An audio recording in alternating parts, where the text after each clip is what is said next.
राज्य बाहर गाड़ी कटला चलन फोकस प्लस महाप्रभाव अधा रास्तार अटकिला बाहर राज्य ट्रक फोकस प्लस रे नहीं खबर प्रसारण पर बेआईन ट्रक को माड़ी बसिले आरटीओ अधिकारी घर ट्रक मालिक संघर अभियोग सत प्रमाणित होछि। स्थायी परमिट बिना आसी वर्ष वर्ष धरी लोकल ट्रिप करुथिबा बाहर राज्य ट्रक उपरे परिवहन विभाग काटिछि मोटा अंकर चलन। कटक कंदरपुर ठारे बाहर राज्यर 8टी गाड़ी चलन काटिथिबा नै कटक आरटीओ अधिकारी कहिसंती। सुंदरगढ़ तालचेर आदि जिलार 4टी आरटीओ सीमा टपी बेआईन भावे जगतसिंहपुर को आसुछि ट्रक। तेबे कौन थिला घटनाक्रम आसंतु सुनिबा घरोई ट्रक मालिक संघर एवं स्थानीय आरटीओ अधिकारी प्रतिक्रिया ने अधिक आलोचना करिसंती हम प्रतिनिधि दीपक आचार्य। पुणी से खबर को आसवा दर्शक बंधु किछि दिन तले आमे देखैतलु 55 नंबर जातीय राजपथर बाईपास रास्ता जोटी जगतसिंहपुर चारिपोलिया ठारू जोगधरिया पर्यंत जाइछि जोटी कि एक घरोई ठिका कंपनी विभिन्न गला बाट देई बाहर राज्यर गाड़ी को प्रवेश कराई दीर्घ दिन धरी सेठी चालू करुथिबारु अभियोग आस्थिला स्थानीय ट्रक मालिक संघर। एई माने अभियोग क्रमे ए बाबद खबर प्रसारण मध्य करथिलु एवं जो रहिचंती जगतसिंहपुर आरटीओ बा जूनियर आरटीओ तांकर अजब जुक्ति थिला जे 5टा जिला टपिक आसुथिबा आरटीओ गाड़ी बा आरटीओ टपिक आसुथिबा गाड़ी आपण एंड पॉइंट रे आमुकु काहे कहउचंती ए भलिया जुक्ति करी बा से कथा को एडै देबाक बसथिले किंतु परवर्ती समय रे से घटनार आजी प्रतिफलन देखिबा मिलिछि एवं पब्लिक पक्षरु ट्रक मालिक संघ पक्षरु सूचना पाई कटक आरटीओ पक्षरु एठी बाहर राज्यर आसीथिबा 7-8टी गाड़ी को जबत कराइछि चालान मध्य कटाइछि। रहिचंती एठी आरटीओ रो जे इन्स्पेक्टर रहिचंती से मध्य आसी एठी तुरंत पहुंची निजर कार्यदक्षता देखाइचंती सीधा सड़क तांको सहित कथा बा प्रकृति रे घटना कोन एवं तांको गाड़ी जबत काहे की करिया पड़ला कोउठ खबर पाइले ए बाहर राज्यर गाड़ी सतरे कोन वैध थिला ना अवैध भाबे रे बा बिना परमिट रे सीधा सड़क से जो आरटीओ अधिकारी अछंती बा इन्स्पेक्टर अछंती तांको सहित कथा बा सर टिके आपन का परिचय मागि मन Ranjan Kumar Dora traffic inspector office of the RTO Cuttack. ए जगह रे गाड़ी जबत हिची केतेटा गाड़ी 7टा गाड़ी केस हला गोटे तो हम ओडिसा गाड़ी थला ता सब ठीक अछि 7टा गाड़ी ऊपर हम टैक्स जबत तो कहा जीवने टैक्स पई ताको फाइन करा होछि। सब बाहर गाड़ी ओडिसा रे आसीबा कोन नियम अछि नियम त या इंडिया रे सब जाय चली परिबो किंतु रूल हैला अपन अन्य स्टेट को बोले से स्टेट अपन टैक्स ता देबे जेउटा हम देइ छंती न देइ ना हते मते जणा नै सेना जो कहउछन ऑनलाइन हम देइछु तो देइ छंती ना आज जाय ऑफिस देखेबे जेतु मते देखे पारले नै मोर जोरा ड्यूटी अछि मो एबे चालान काटी देबी तांको पाखापाखि गोटे गाड़ी पीछे केते चालान पड़िबो पाखापाखि गोटे सेकंड एग्जैक्ट हम कहबे आपनको 27 पाखापाखि गोटे गाड़ी चालान से ड्राइवर माने किछि वैध कागज पत्र देखि परना ड्राइवर मांगो पाने किछि नै तांको वैध हला से लाइसेंस तांको लाइसेंस देखे देले ड्राइवर को कहि जहा करबे आया ट्रांसपोर्टर आ मालिक कटक रे पहुंचिया पे से माने केतेटा आरटीओ पार्क करथिले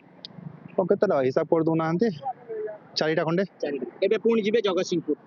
जो अनलोडिंग पॉइंट आस्थिले कोठी की जाउतिले फ्लैश सब आपण जो काम होचे जगतसिंहपुर ब्रिज काम है फ्लैश सब नहीं किया ने फाइन जदी माने 15 दिन रे पैठन न कले ताको ब्लॉक करा हेबो हम आरटीओ सर ब्लॉक करि परिबे ब्लॉक कले से निजे हरान हेबे वो गाड़ी में नहीं है उस सेठ जी बोले कि एक चक्कर जाना है मैं चले आया मेरे को कागजात चेक नहीं किए हैं।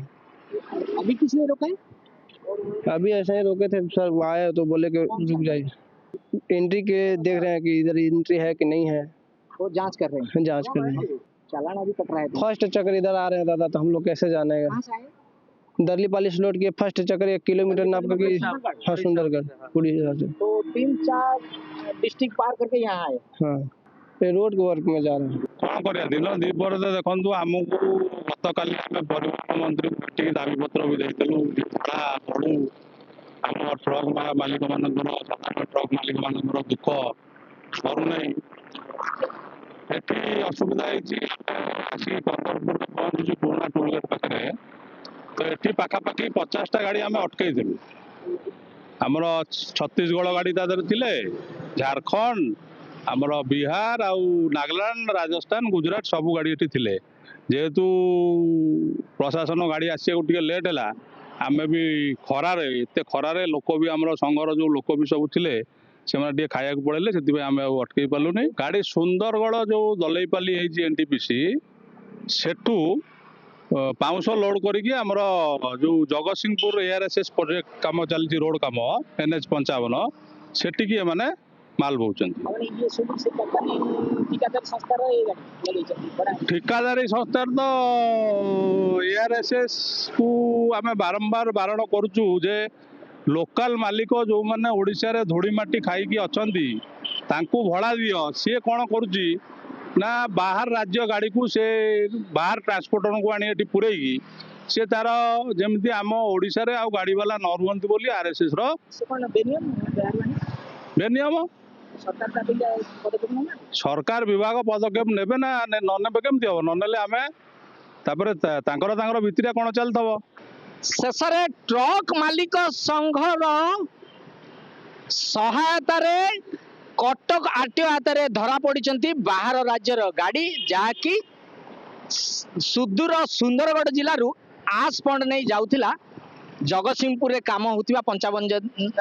ନମ୍ବର ଜାତୀୟ ରାଜପଥ ବାଇପାସ ରୋଡରେ। ଆଶ୍ୱସ୍ତି ପ୍ରକାଶ କରିଛି ଟ୍ରକ୍ ମାଲିକ ସଂଘ ଏବଂ ତତ୍ପରତା ଦେଖାଇଛି କଟକ RTO ଅଫିସର ଅଧିକାରୀ ମାନେ। ପାଖାପାଖି 8ଟି ଗାଡ଼ିରୁ ଫାଇନ୍ କଟାଯାଇଛି, ଚାଲାଣ କଟାଇ ତାଙ୍କୁ ତାଗିଦ କରାଯାଇଛି। ଆଗାମୀ ଦିନରେ ଏ କାର୍ଯ୍ୟକ୍ରମ ଯଦି ଏଇଭଳିଆ ଜାରି ନ ରୁହେ ଟ୍ରକ୍ ମାଲିକ ସଂଘ ନିଜର ପେଟ ପାଟଣା ପାଇଁ ରାଜରାସ୍ତାକୁ ଓହ୍ଲାଇବେ ବୋଲି ଚେତାବନୀ ଦେଇଛି। ଜଗତସିଂହପୁର ବିରୁପାକ୍ଷ ରାୟଙ୍କ ସହିତ କଟକରୁ ଦୀପକ ଆଚାର୍ଯ୍ୟ, ଫୋକସ୍ ପ୍ଲସ୍। ସମସ୍ତ ବୁଲେଟିन को ये रखुछु। अधिक खबर देखते फोकस प्लस। नमस्कार।